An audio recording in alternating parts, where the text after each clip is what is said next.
All right. Good evening, good evening, good evening, and good evening. We about to get it in, y'all. So today's show is going to I got curious, y'all. I got curious about something that we should all be paying a little bit of attention to. And I think it's a good thing.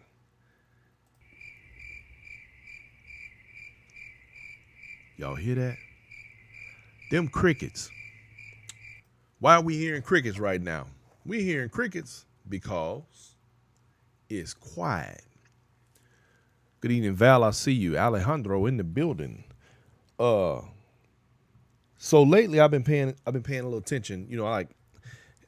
I'm a news junkie. So I'm always watching the news. I'm always paying attention to what's going on in the news. I'm always seeing, what's the latest thing that's happening. Stay on top of the game, make sure I'm up on everything. There's been quite a few different stories out here. I saw one where a young lady had apparently been attacked by some of those Proud Boys. But anyway, so today's show, we're gonna talk about the legacy of the Trump family. Like wow, like they got some skeletons, man. But we gonna definitely talk about that. So y'all stay tuned and get ready. We gonna get it right in right quick. Hang on.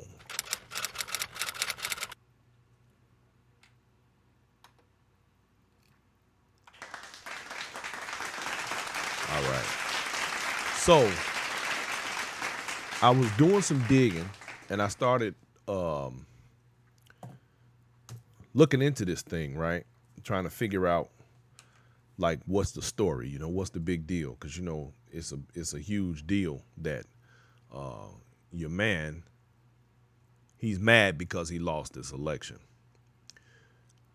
Now I'm inclined to believe, just based on the numbers, I wonder if COVID-19 had not come to pass, would Donald Trump still be the president of the United States? Would he still be in office? And I am inclined to say yes.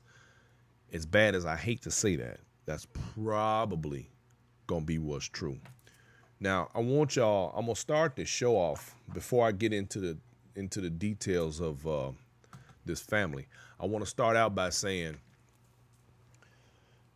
y'all start getting it together. Prepare for what is happening and what is coming. Because this president has decided that he wants to make things complicated for the peaceful transition of power, which has been a traditional cultural part of the process in this country for, well, ever since the first time a president was ever elected. Whatever a person's politics were, whatever the ideas and ideology, whatever they were, once the election was over, people generally got over that part and moved on about the business of governing. And, okay, we lost, but we still have an entire country that we must maintain. So let's get back to the business of maintaining the country and governing for the betterment of the country and for the people. Well, this time we happen to have someone who thinks that being self-serving and dealing with their own personal issues is more important than governing for the people. A true sign of that, if we look at Texas today in Dallas, they had food lines for people to get groceries, and they were extraordinarily long. There were some in Minnesota as well. And here's the thing. We're talking about red states. Now, that's not my terminology. That's the terminology used by the sitting president.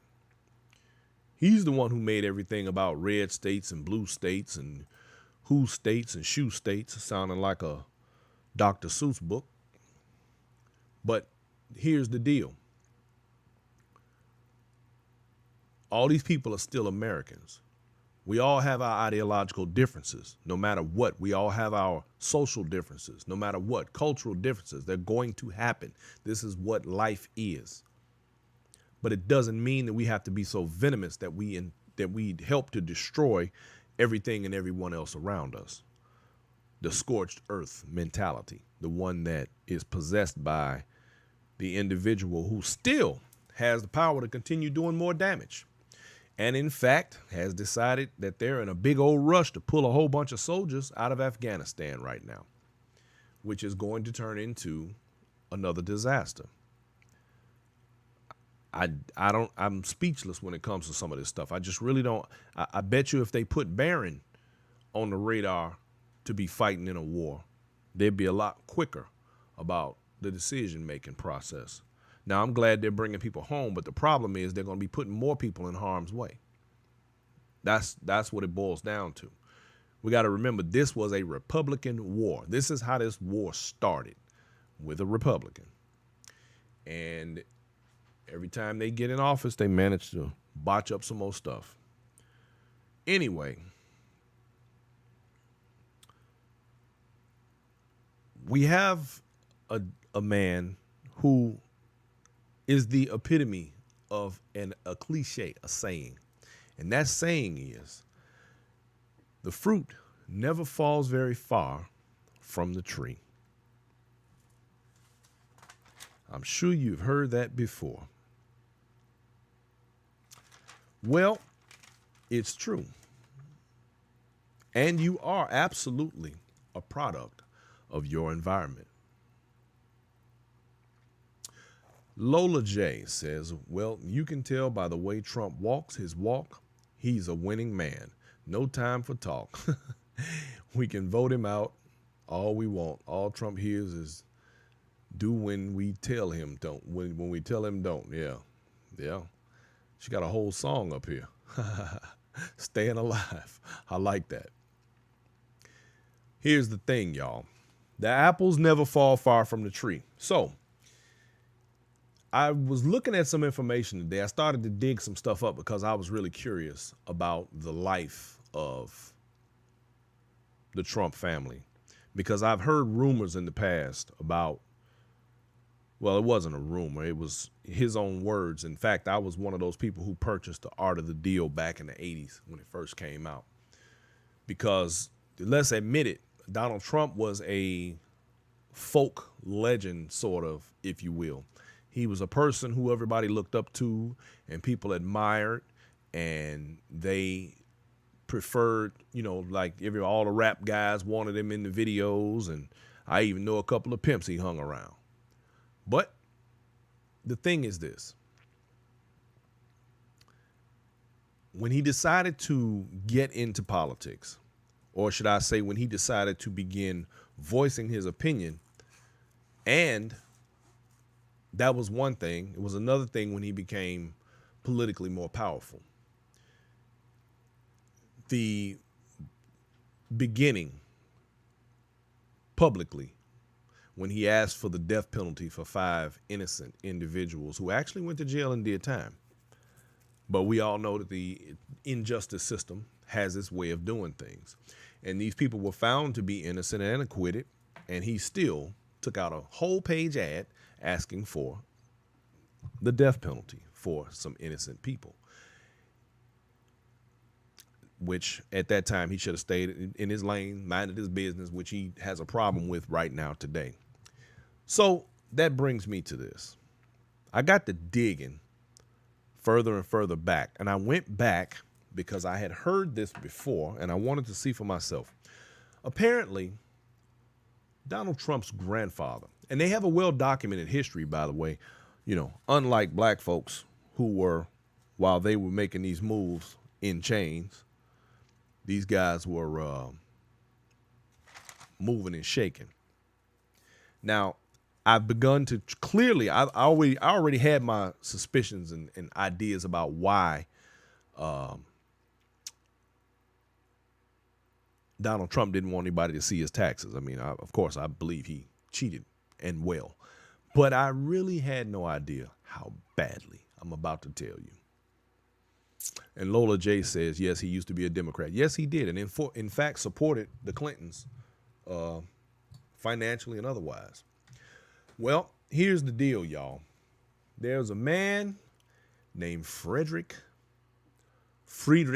Trump, who was born in March of 1869. That, yes, Regina Freeman, that is exactly right. And it is he spelled it Trumph, but there was a reason for that as well. Now, Friedrich was born in 1869. Now, he was German. Their heritage is German. Okay, and he was of course, referred to as a German businessman. But here's a couple of funny, really interesting little tidbits that parallel the nonsense that we see right now today. And y'all know how I like to attach history to current events. So here you go. At 16, Frederick Trump, this is in 1885 now, he immigrated through Germany to the United States. Now you ask why. Why did he immigrate to the United States? Actually, let me back up. It turns out that he was also a very sickly child, his grandfather, because there had been his father, when his father passed, he died and left the family in really bad shape financially because of, guess what? Medical bills. Now, here we are with a guy sitting in the White House who is working diligently to eliminate a health care plan that covers people when they're sick and doesn't leave them bankrupt. Isn't it ironic that when his father died, it left them in debt? This would have been his great-grandfather, left them in debt.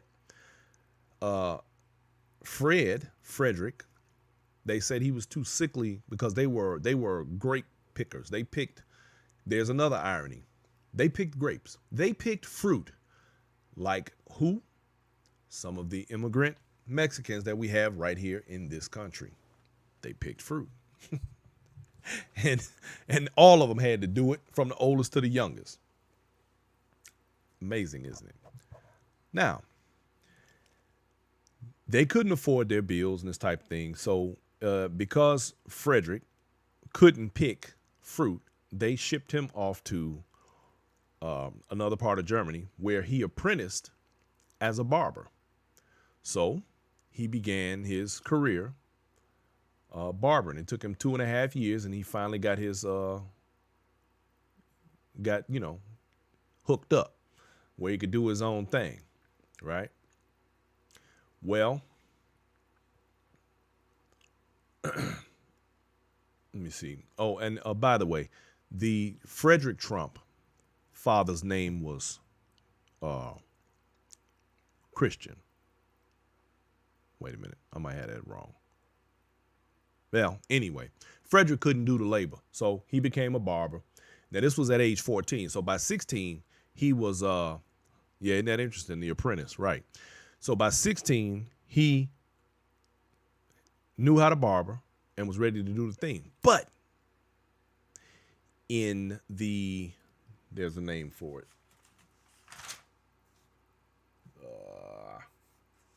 Anyway, the German Empire.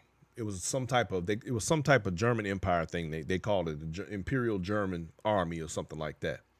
Well, he was coming of age, to the age of what they call conscription. And what we know today of conscription is the draft. Guess who dodged the draft at 16? Wouldn't you know it? First, they said he was medically unable to do much and he dodged the draft. Who does that sound like? Isn't that amazing? And this is the same grandfather for Donald Trump. See, I'm getting to the point now where I'm like, okay, I guess I don't really blame Donald Trump. I see where he gets it from. I'm not done. All right.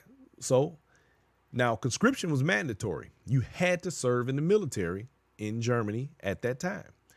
Well, he dodged that and he ran to the United States. So when he got here, within a day, he found a job as a barber and started working. Well, he was living with his sister, and apparently he wasn't supposed to legally be allowed to enter the United States or become an immigrant with the hopes and attempts at becoming a full citizen because he circumvented the law in Bavaria. He was supposed to file for conscription or let the German government know that he was coming to America. He didn't either. Straight draft dodger. Got up out of there. Came to America. America did what? Opened her arms and accepted Frederick Trump into the United States. An immigrant. An illegal immigrant. His grandfather was. I'm not done. So, as it turns out, there were times when, of course, you know, we had the war with Germany. Regina said, "Are you saying he was an illegal alien?" I am absolutely saying that because that is exactly what he was. So, after having been here for a very short time, he was living with his sister. And he moved out to Washington, you know, up in the Northwest. Now, it turns out that he would deny his German heritage as the attitude in America about Germans had taken a turn because of the war situations that were coming up. So he told everybody he was from Sweden. That was the lie that he went around telling everybody he was Swedish. So they didn't get at him about being a German, which he spoke the language well, as a matter of fact. And it was what they referred to as anti-German discrimination. So when he moved out to Washington, he bought a restaurant. He had saved up some money, and I'm guessing he saved it up, you know, barbering. He had saved up some money, and when he got out to Washington, there was a little restaurant. It was called the Dairy Restaurant. It was at 208 Washington Street in Seattle, in an area called the Pioneer Square. Now, the street was referred to as the Line, okay? And y'all know whenever a street start getting names like that, it's going to be way more to it, right? Okay. Well, there were saloons, bars, casinos, and brothels. Well, a well-known biographer, Gwenda Blair, called it a hotbed of sex, booze, and money. It was the undisputable center of the action in Seattle. So in other words, my man moved right into the center of things. You know, he's going to get it popping like a real pimp. Did I say pimp? Oh, well, it turns out his restaurant served food and liquor and women. Oh, what? Pimp? Did I say pimp? I'm sorry. I made a mistake. These days, it's called human trafficking. See how I did that? Human trafficking. So, Donald's grandfather was not only a so-called businessman using his business and his barbering as a front, he was a pimp. Straight up pimping. Pimping out the back door. Actually, it wasn't out the back door, though. He was pimping out the front door. Because apparently, there weren't any, or if there were any laws, they were very smoothed over, if you will. So apparently he eventually expanded and opened up because the gold rush out that way caused people to move around a little bit. So he opened up another place and ended up having, it was called the Arctic Restaurant Hotel. And they would furnish what they call private boxes. Now, the boxes were for what they called ladies' parties. And the ladies, you know what a lady party is, right? Well, guess what? In those boxes, the only thing that was there was a bed and a scale. Why was there a scale in the room? Well, there was a scale in the room because these guys were paying for sex with gold nuggets. So they weighted gold for the amount of whatever the sex cost. So this is what he was doing. He was getting land in an area where mining was going on, but he wasn't going to be mining. He was going to mine the miners. But the thing was this, the land that he purchased, he didn't legally own the mineral rights to. Now, for those of you who don't know, I live here in Texas. And the funny thing about Texas is that you can buy 100 acres of land and somebody else can own the mineral rights, which means if they want to come in there and drill through your land to get to their oil, they can do that. So he supposedly didn't own the mineral rights, but apparently the land office in that area was very corrupt. And because it was corrupt, he was able to obtain eventually the land rights through shady practices. Now, I'm not going to get into all the details. That would take too long. But I'm giving you a background. I'm explaining something here just to show you that the apple, the rotten apple, just doesn't fall far from the tree. It just doesn't. So, and now I don't know if I want to blame him for being who he is, because his family has a long and prosperous history of these behaviors. This is not something new. In fact, I'm going to go out on a limb and say he is horrible at it. He should have really studied his father and his grandfather a little closer, because they was way colder at this than he is. Hell, without them, he has nothing anyway. He would never have had anything. He's probably more like that one that didn't live up to the family name, to be honest with you. Anyway, so there was a period where his wife was homesick. She wanted to move back to Germany, and they tried that, except when they got there, the Bavarian government was like, yeah, didn't you dodge the draft? Didn't you get out of conscription? He ended up having to write a letter to the chancellor, or whatever the name for the person who runs the country. He wrote a letter to him begging and pleading to stay, and they wouldn't let him. So he had 8 days to get out of the country. So he got kicked out of his own country because he dodged the draft. Isn't it too bad that we can't do the same thing with his grandson? Don't you think that's... raise up. Anyway, Jaquilla Hughes says that's good old family money. Yes, it is. So the grandfather basically built this fortune, which, from what I understand, when he moved back to New York, the amount of money that he deposited into the bank, and by the way, he even opened up a barbershop right on Wall Street. When he got back, he deposited the amount of money, which was 80 marks, which in U.S. at that time was about $38,000 to $40,000, which during that time, in the equivalence of 2020, is about $500,000. So he had pimped on enough women.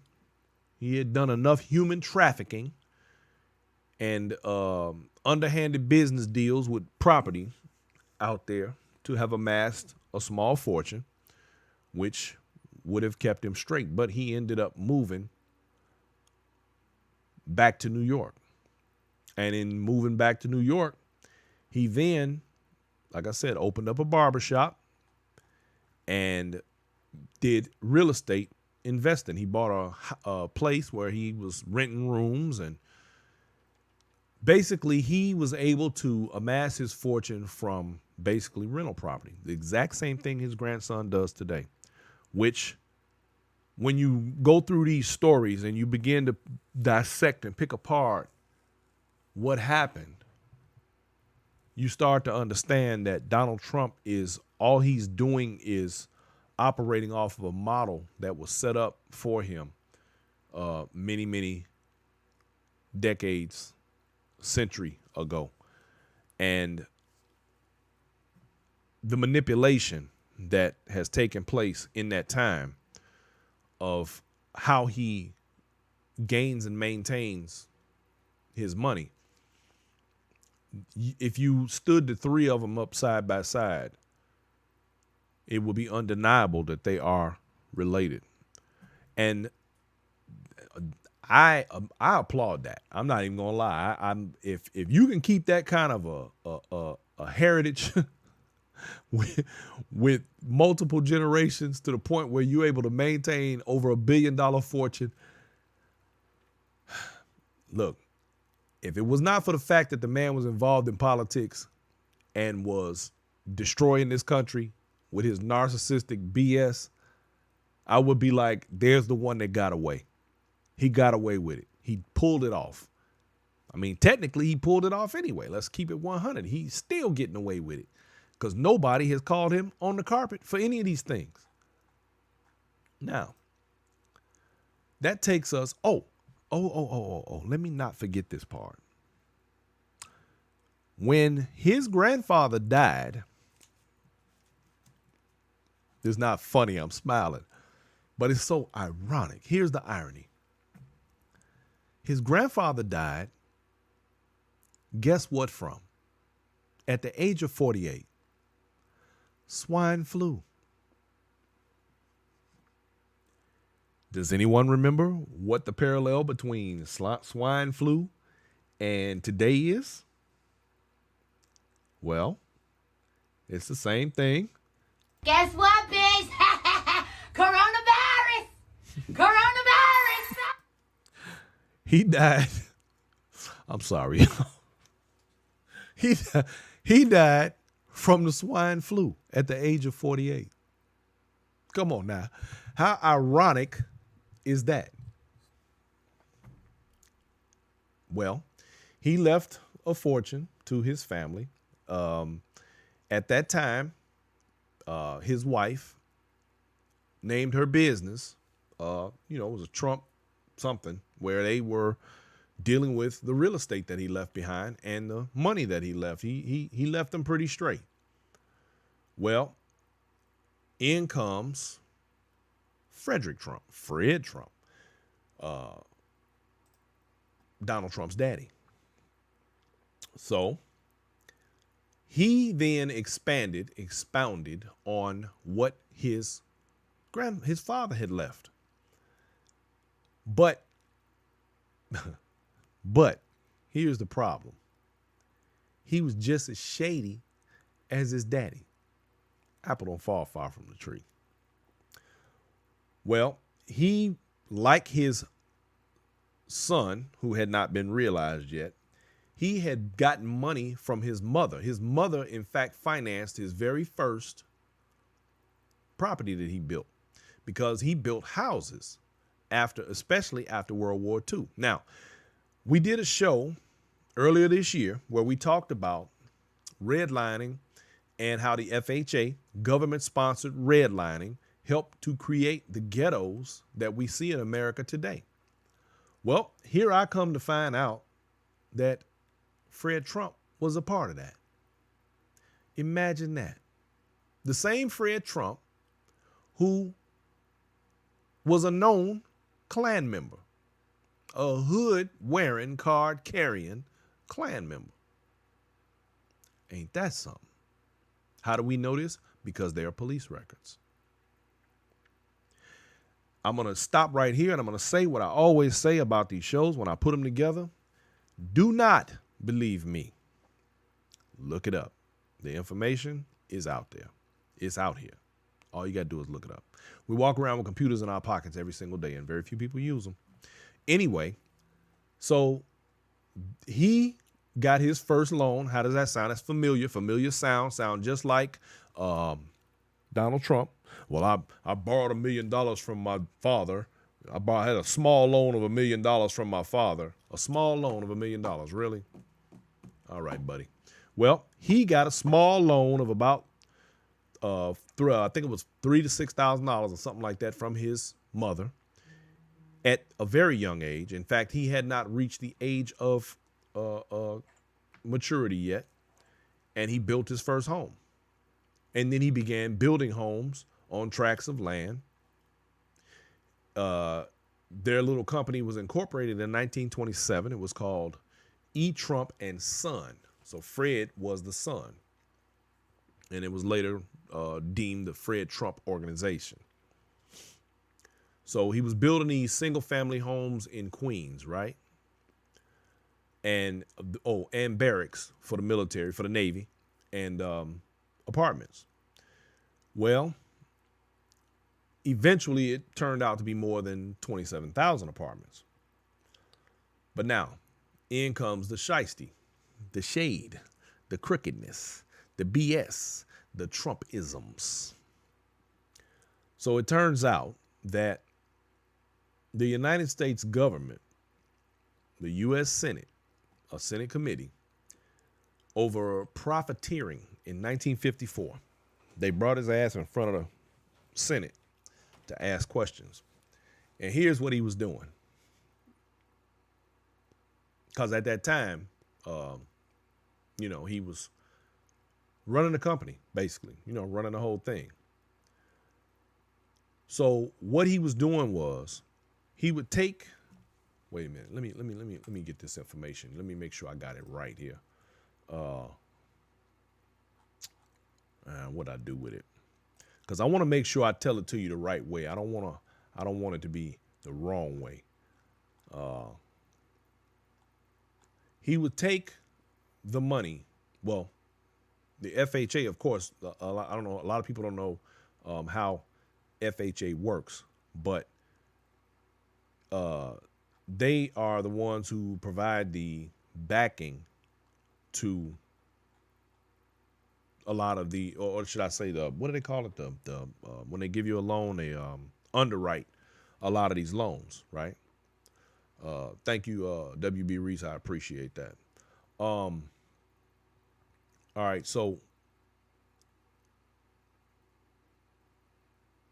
what they would do is get this money. They would borrow the money from the FHA to build the properties, but they were borrowing more money than they were supposed to borrow.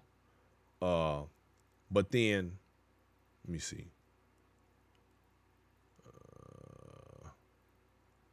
Doggone it. I lost the information. I hate when I do that. I hate it when I do that. Okay.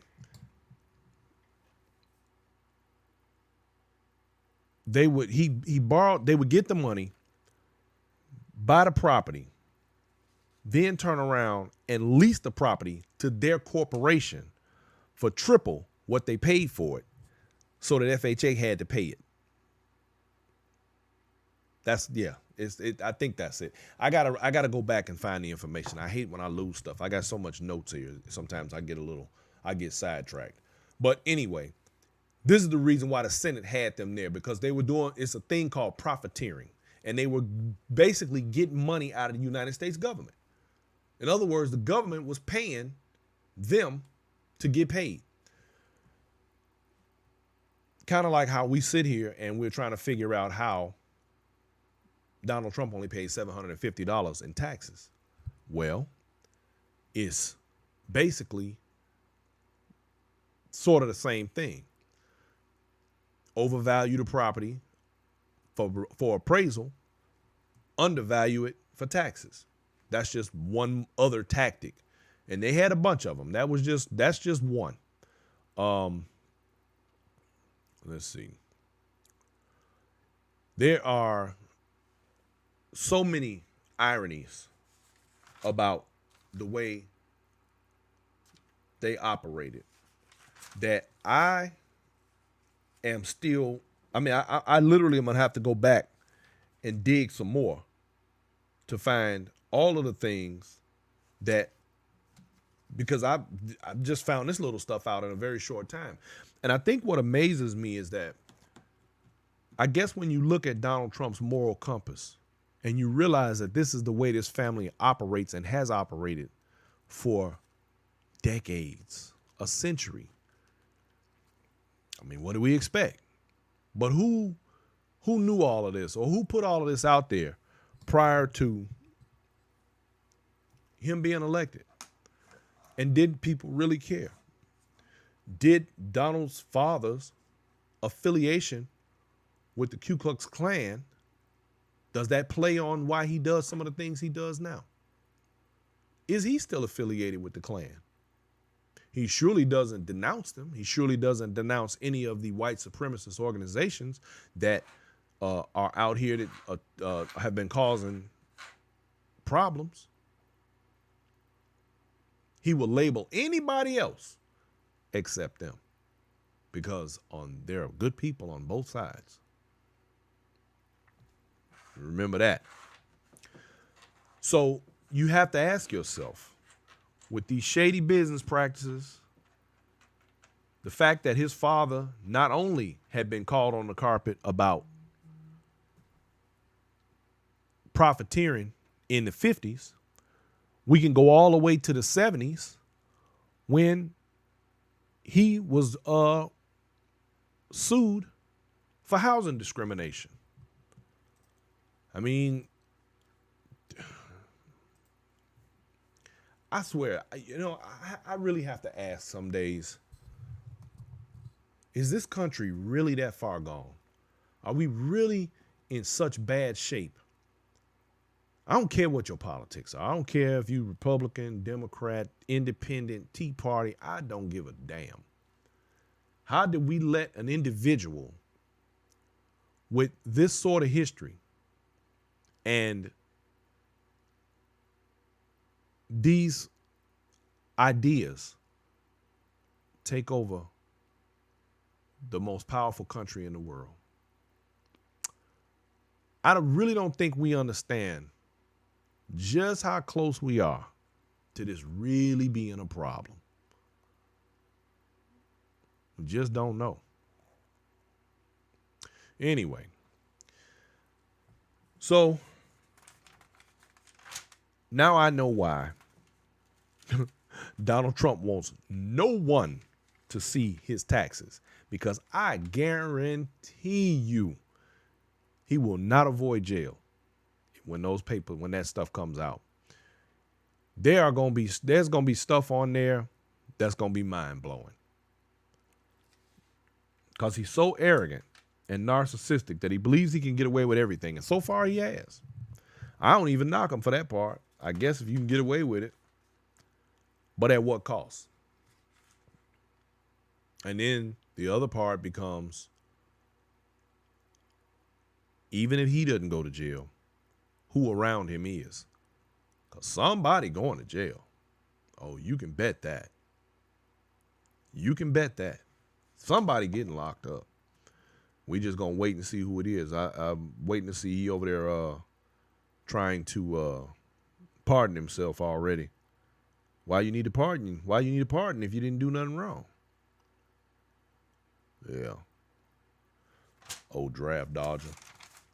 So I got a question for everybody in light of today's news, because now another pharmaceutical company has come up with yet another so-called vaccine that they keep saying. They've said about both of these vaccines that they're both 90+% effective. But my question is, 90% effective at what? What do they do? Do they keep you from getting the virus? Do they make it so that you don't get sick from the virus? What are we talking about here? What do they do? That's what I want to know.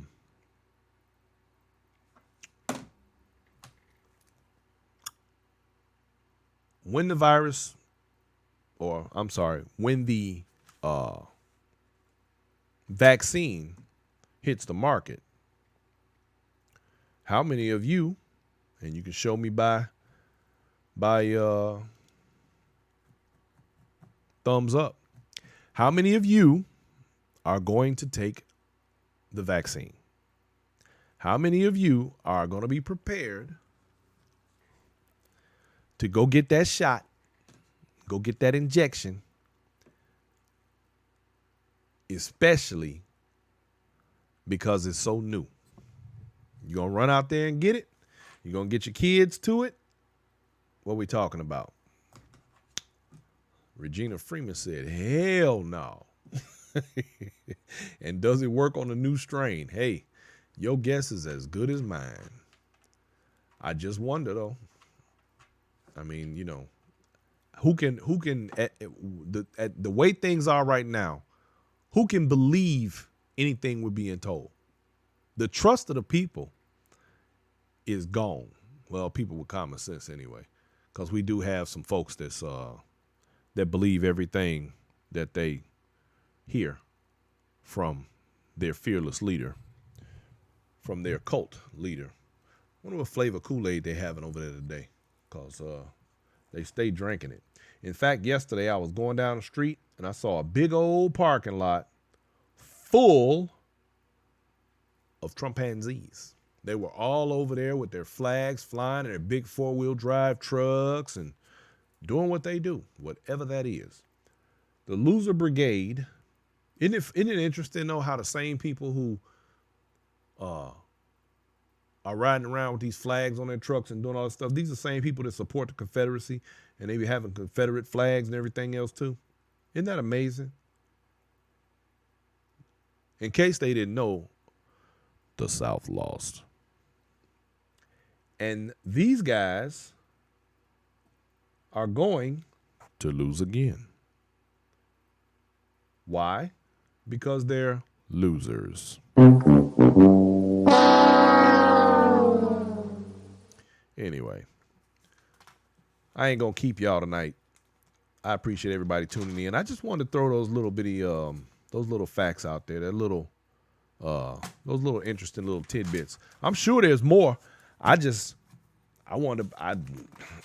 I said, my mind is blown. The ironies are off the chain. They're bananas, man. It's the craziest thing you ever seen when you start to look back at the history and you realize none of this is new in the Trump family. He is not.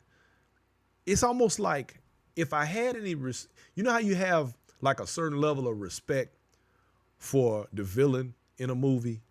Like you don't like him, but you respect him because you know he's a real villain. I lost my villain respect for Donald Trump now. The real villain was his granddaddy. His daddy. They was the villains. They was the ones for real. He ain't nothing but a throw off. He's just he ain't even, nah. Although I have to give him credit for managing to put himself in the highest highest office in the land and using that to continue the Trump shenanigans, the Trump racketeering organization, because they got a history, man. They got a whole bunch of stuff. Like I said, human trafficking. They built their fortune off human trafficking. Shit that'll get you life in prison right now if you ain't real careful. The fruit just doesn't fall far from the tree. And that tree got rotten roots, and I'll be glad when it fall over or get pulled up.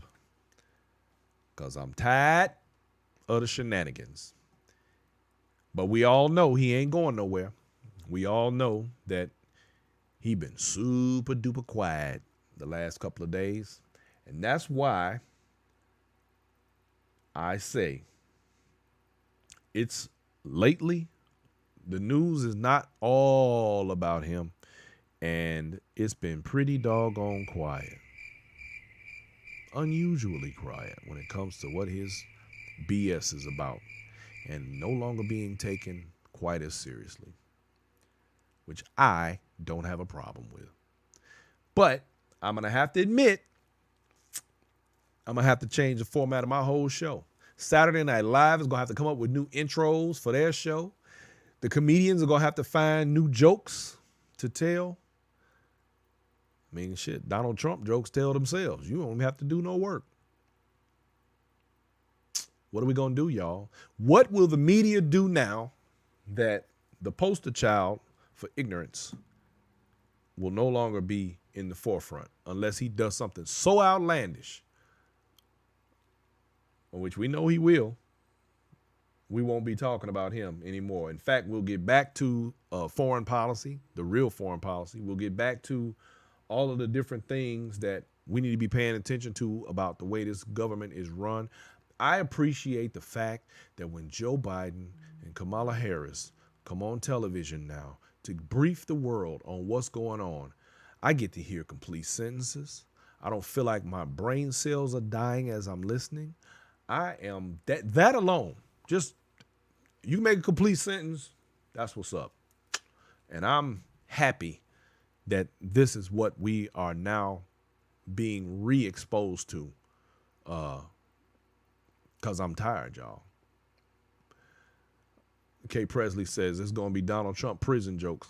Oh, those are already out. The internet is undefeated. The memes are everywhere.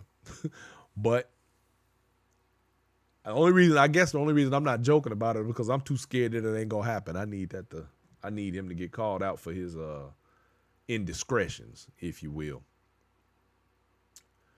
Let's see. Rich Herb says, I wonder, Brian Forbes, if this virus started affecting white people more predominantly, would there be a more restrictive shutdown and a virus made more quicker per se? Rich, I doubt it. And the only reason I say that is because you have to realize that this vaccine that has been produced that they're talking about, well, there's two of them, two different companies, AstraZeneca and I can't think of the other one.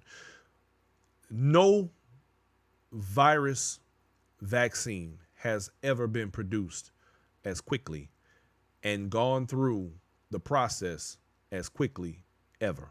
This is a first because we're dealing with a situation that is somewhat of a first, and it wouldn't have made a difference one way or the other. They're absolutely doing everything in their power, and I believe that that is a nonpartisan issue, and I'm happy that the Biden camp and the doctors that are involved all have made it clear that this is not a time for Donald Trump to gloat, although he has been given credit for this being pushed through as quickly as it has.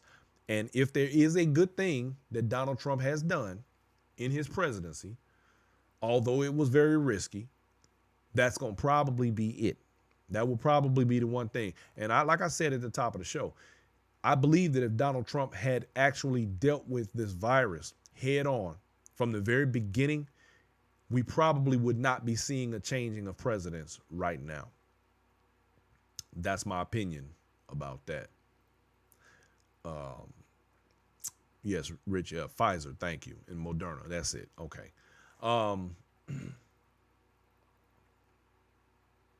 So I'm looking forward to the changing of the guard. I've had enough of the nonsense. I'm tired. I think we need to get back to the business of good government in America.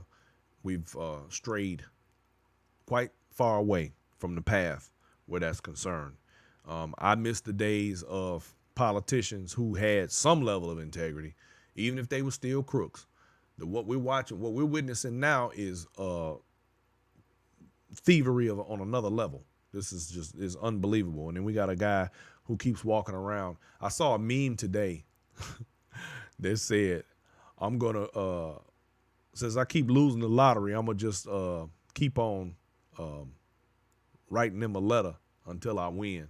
Tell them I won. Or keep saying I won until they pay me.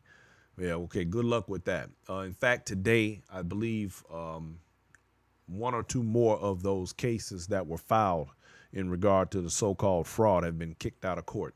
No one is going to deal with this nonsense, and it's getting old, it's getting tired, and then there are those who absolutely in the judicial have grown very tired. See, the smart people understand one thing very clearly. Donald Trump is not going to be around forever to protect them. Donald Trump is not going to become a dictator. These people's careers and livelihoods are on the line. There are people who you're going to see get called on the carpet for things that they've said and done throughout this Trump administration that's going to come back and haunt them very badly. These people need to remember they have careers. There are things that they are going to have to deal with beyond Donald Trump. Donald Trump can say anything he wants. He got it like that. He is an anomaly. You're not going to ever see another Donald Trump. They broke the mold with that dude. Okay? No, I don't like him, but I have to respect the fact that there are things about him and his personality the average person is not going to try to pull. Number one, you ain't going to have that much money, which he don't even have no money, but the persona that he puts up is unbelievable. It's worth $1 million by itself. He's a genius when it comes to understanding what people want. He had me beat. I'm not going to lie. I'm usually pretty good about understanding what people will do and what they won't do. He is a master at that. That's probably one of the only things he's managed to master, other than being an incredible narcissist. But credit has to be given. And again, the only reason, because I wouldn't care one way or the other about his narcissism or the way he does things, because I don't have to do business with him, if he weren't the president, if he weren't the person who was in the head of making laws and governing a country of 330 million people who he doesn't care anything about. I don't give a damn what party he claims or none of that. I don't care about none of that. If it wasn't for that right there, I could care less, because it ain't got nothing to do with me. In fact, you would look at him in awe. Like, wow, this dude is a beast. He's straight savage. He a gangster with it. That's what we will be saying. That's what the rappers and all the other people who have admired Donald Trump all the way up until his time as a president and the things that he said about Obama and the stuff that he started back then. But the fact is, we will be praising this dude. We'd be like, Trump is a savage. He a beast with it. And we will be egging him on. He would be that guy you love to hate or whatever. He would be that villain. You'd be rooting for the villain, like, get their ass, get him, get that money. That's what we will be doing. Problem is, he became the president, and he became responsible for 330 million people that have lives, that want to live, that want to eat, that want to sleep at night, and don't want to die from a virus. That's the problem. The dude is a beast, man. And his family was a beast. His grandfather, his father, they wasn't nothing to play with. Them cats were serious about their hog killing. That was one of my country sayings. Y'all heard that? They were serious about their hog killing. I learned that one in Mississippi. And Rich Herb says, he exposed a lot of people's true colors for sure. I think we need to pay very close attention to those who have been exposed and treat them accordingly, side-eyed. That is absolutely the truth, Herb. Here's the thing. That's exactly what's going to happen. There are people who will never be able to live down the words. You got to remember this. Most of the time, when people are those sort of fringe, hacks that everybody loves on the other side, they all end up working over at Fox News. Well, Fox News can only take so many people because Trump has created a bunch of talking heads, a bunch of people who will lie willingly, quickly, and they'll just go. They just start lying, their mouth open, and the lies begin. Pow, pow, pow, pow, pow. They just shoot them out there. Okay. So,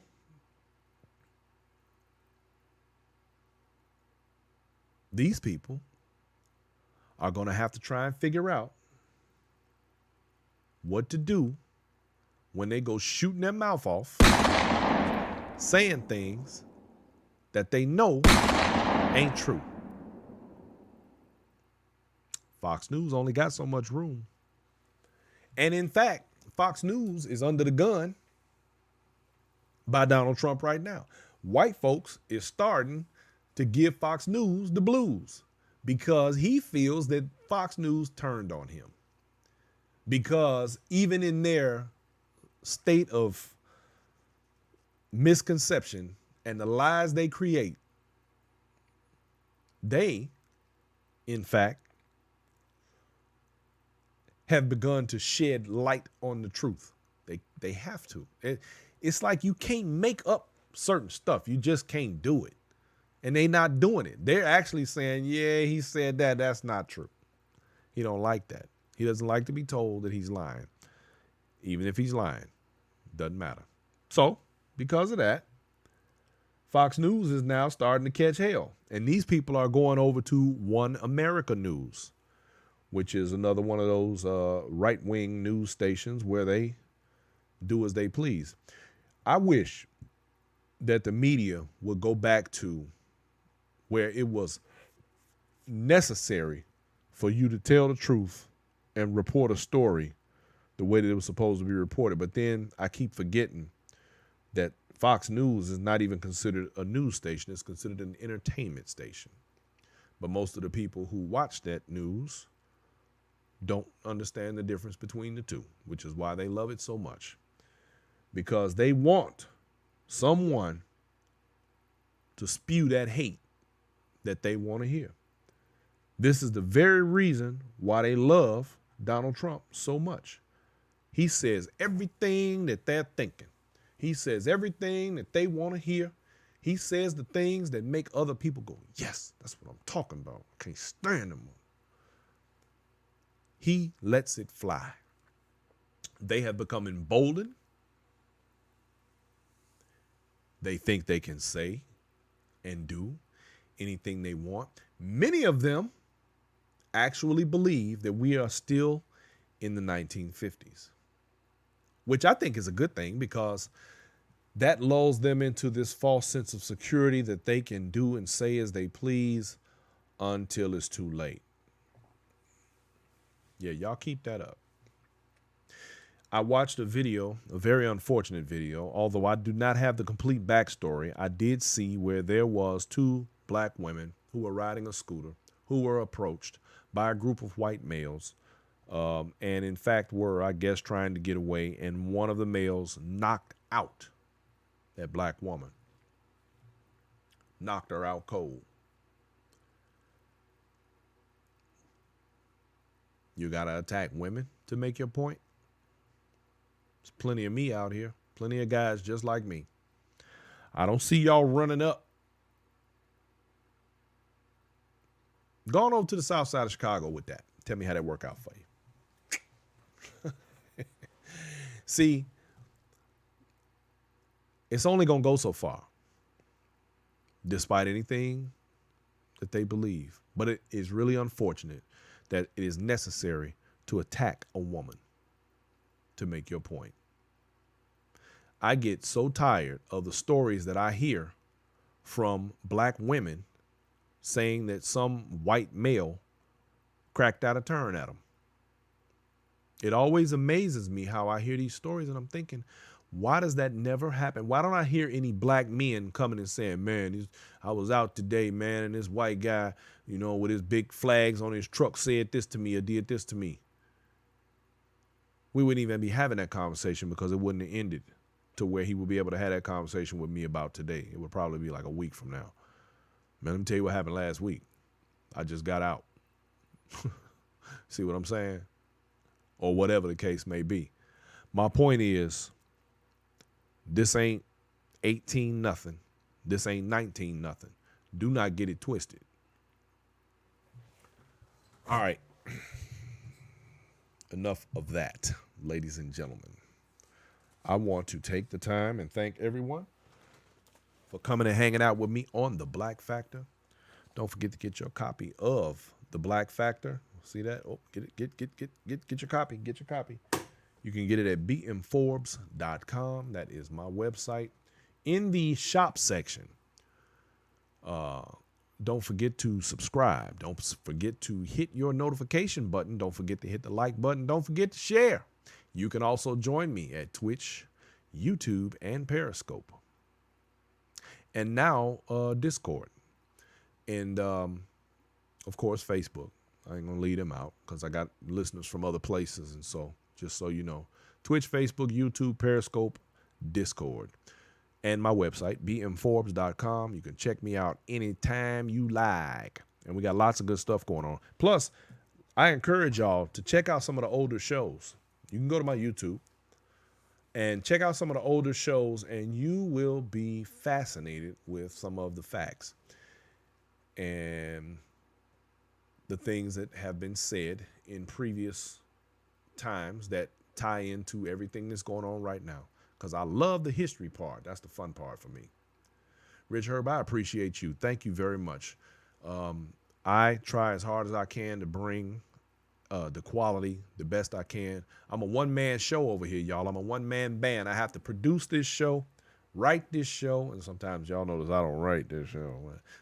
I had to write it, produce it, sit here and talk about it, bring in the bells and whistles and the music and everything. And it gets a little hectic sometimes, but I don't mind because I enjoy it. And if I can help people to learn more, to explore more, to be enlightened and informed, this is what I will keep doing because I love y'all. Ladies and gentlemen, it has been, how do you say, it has been one. And I appreciate you all. Thank you so much. I want everybody to have themselves a wonderful evening. Love, peace, and chicken grease, y'all.